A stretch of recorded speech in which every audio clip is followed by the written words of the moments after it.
metaluzina, siderúrgica e N clubes. Fui colocando em prática aquilo que o jornal me fornecia, o que era, e fui me formando jornalista. Jornalista prático, com uma diferença. Como na minha geração quase todos eram bacharéis em direito. Então tinham uma formação ética e intelectual primorosa para transmitir esse conhecimento ao leitor. Quer dizer, então o escrúpulo ético dessa geração era admirável. Não havia o que mais tarde se chamou de picaretagem. Nessa época a imprensa estava incólume, ela estava absolutamente, hermeticamente fechada para as práticas posteriores, né, que são, eu diria até, desonrosas. Mas, quando, de um momento para outro, o João Goulart nomeia para a presidência nacional dos industriários e API, porque nessa época a Previdência era essa expressão que é atualíssima, mas eu detesto, era segmentada. Os bancários tinham o seu instituto, os industriários tinham o seu instituto, os comerciários, os ferroviários e assim por diante.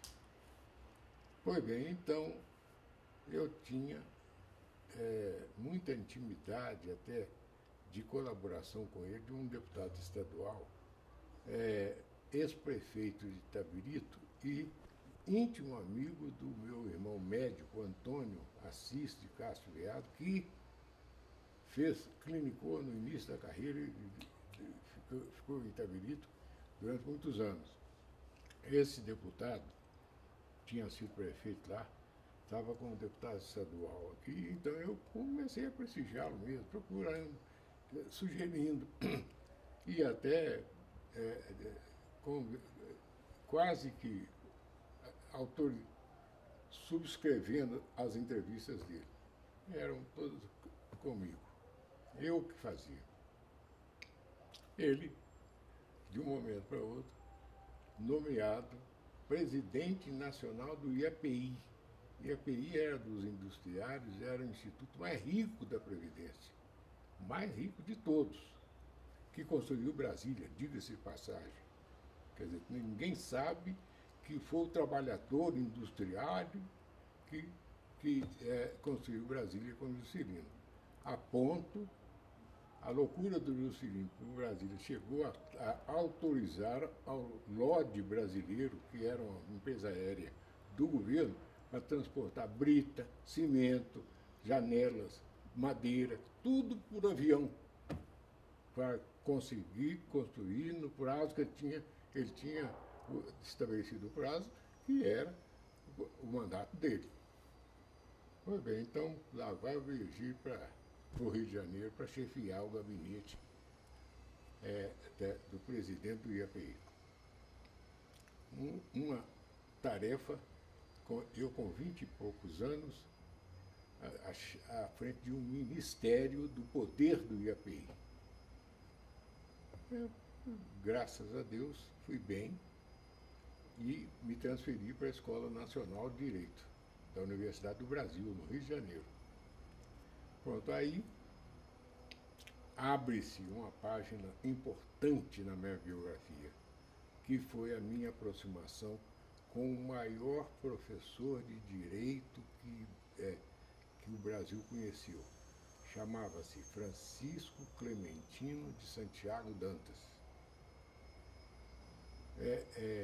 Catedrático de filosofia aos 18 anos.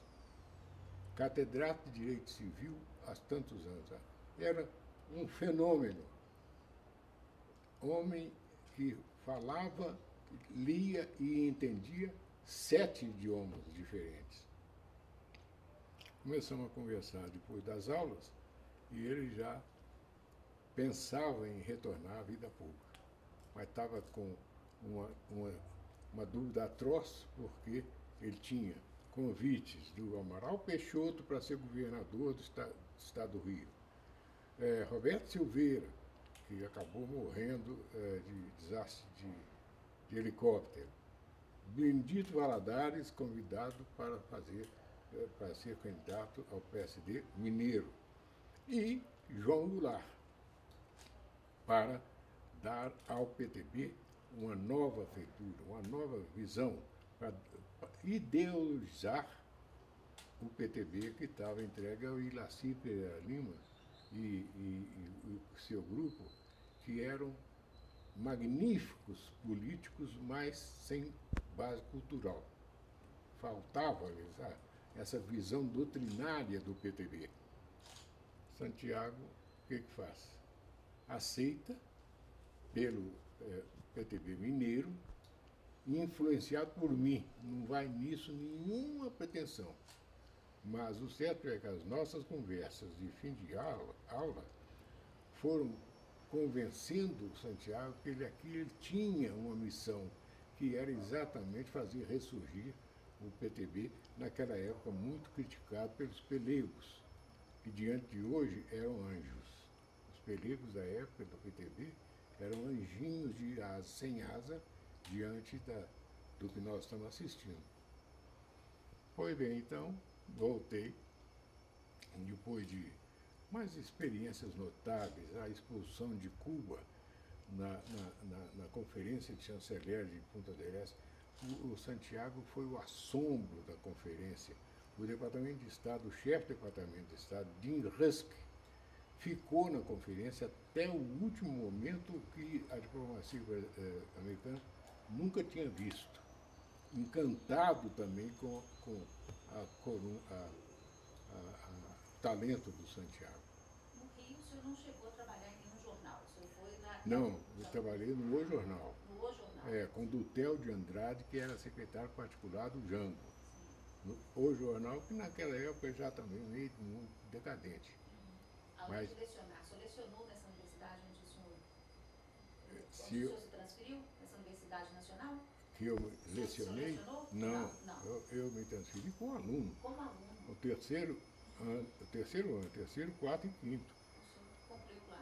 E ele era professor de Direito Civil.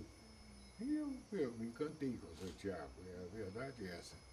É esse o homem que o Brasil precisa, é esse o homem que vai consertar o Brasil.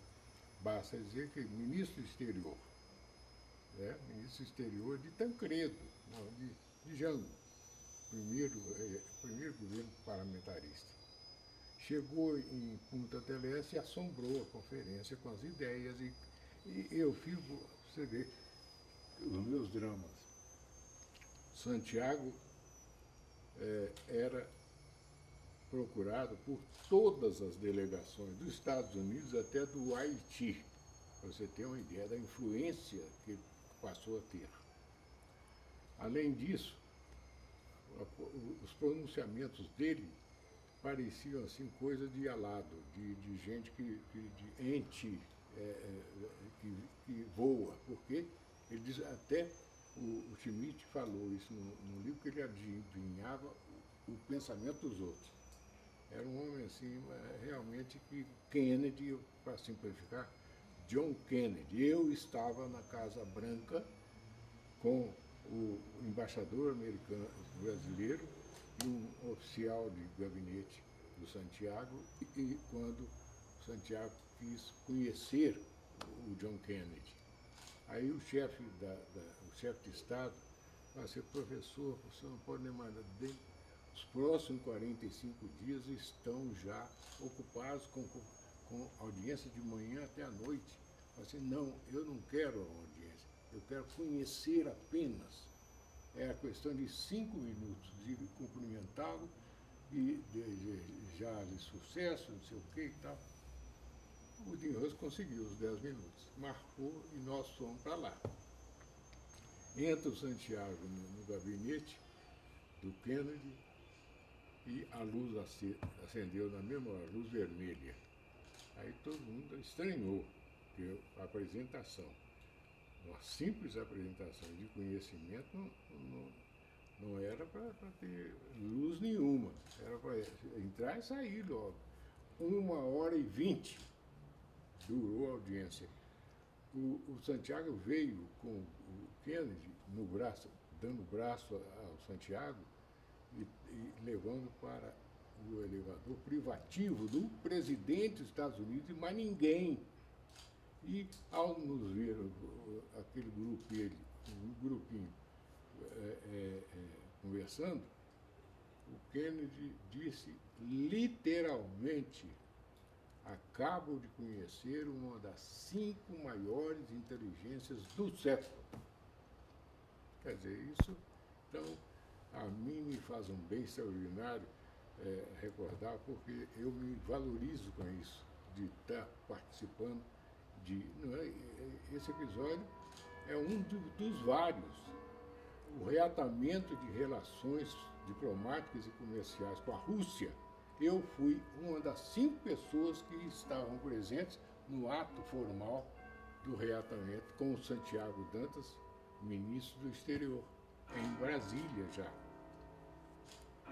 Pois bem, então, faço do Santiago o meu guru, o meu professor, o meu orientador, tudo. Meu padrinho de casamento, tem até foto aí, ele veio de Lisboa, mas rapidamente com a mulher para paraninfar o nosso casamento, em 61. Pois bem, então essa marcha, que eu considero assim, a marcha ontológica do ser humano,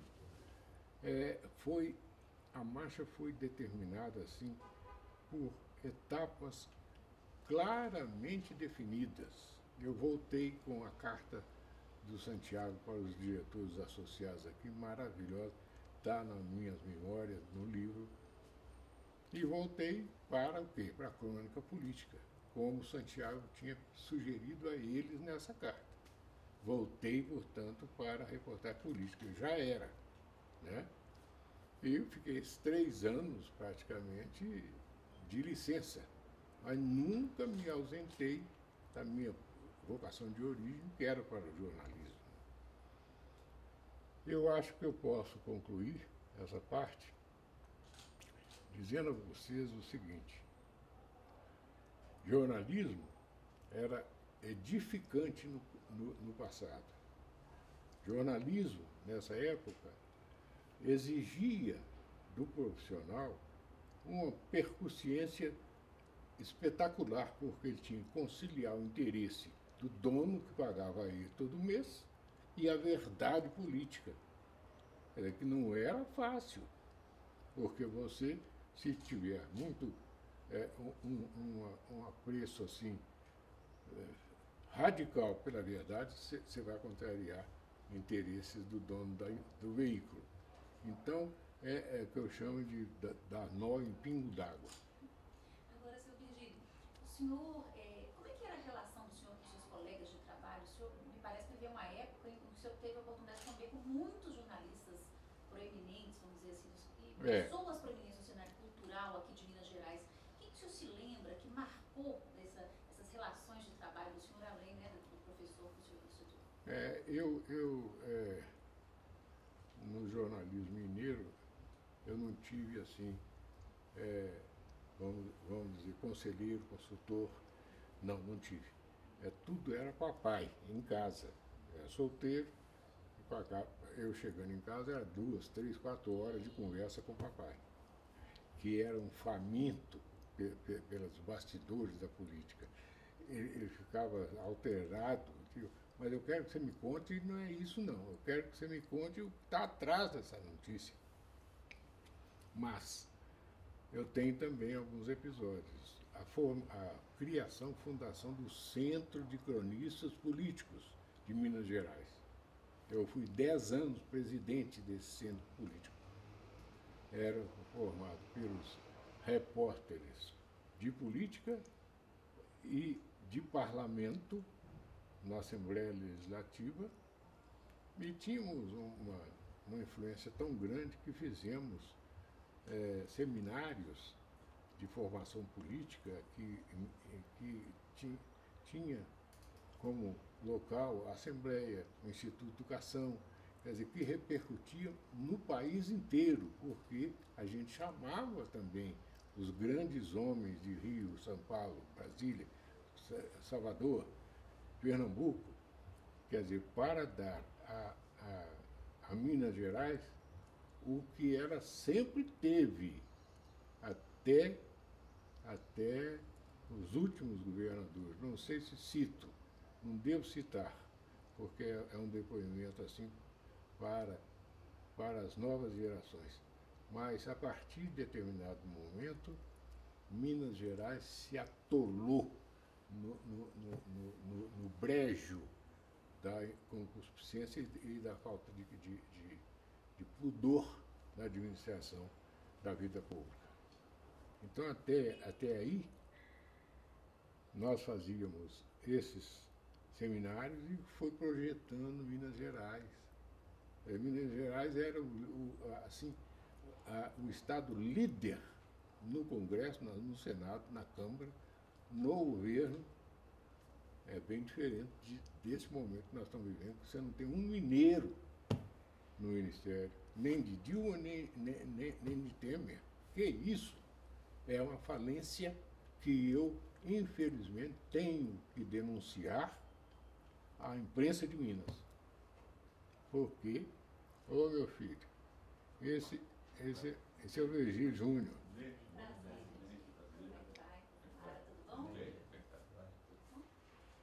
Mas o certo é que a imprensa não pode ser absolvida, infelizmente, porque você vê, pela qualidade editorial da imprensa política e econômica, que eu fui também editor de economia, num momento assim crucial de crise tão grave como essa de hoje.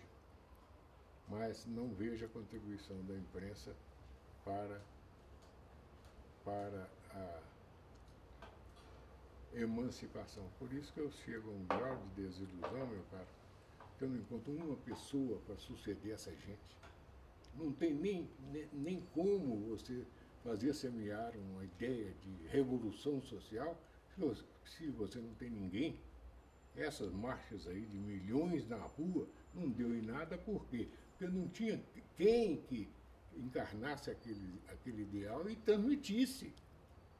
Quer dizer, no meu tempo as manifestações eram assim, de jogar ovos sobre o governador interventor aqui em Belo Horizonte, nomeado pelo Getúlio Vargas, Noraldino Lima.